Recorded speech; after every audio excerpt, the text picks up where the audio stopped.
এত কেনাকাটার পরেও মেহেন্দি কিনতে ভুলেই গিয়েছিলাম।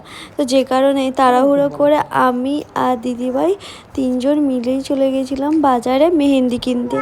তো আমার বোনজির মেহেন্দিটা এখনও বাকি রয়েছে, আজকে সন্ধ্যেবেলা মেহেন্দি করতে হবে। তো শাড়ি নিয়ে এলাম, আমি মিশো থেকে যে শাড়ি ব্লাউজটা কিনেছি সেটা নেওয়ার পরে একটু পার্লারে গেলাম, পার্লারে গিয়ে আইব্রো করে নিয়ে তারপর 3-4টে মেহেন্দি কিনে টিপ, সেফটি পিন, কাটা ক্লিপ এগুলোও বাকি ছিল বোনজির, তো সেই সবগুলো কিনে নিয়ে এখানে দেখো আমরা সবাই 2 জন মিলে আইসক্রিম খেতে খেতে বাড়ি চলে এসেছিলাম।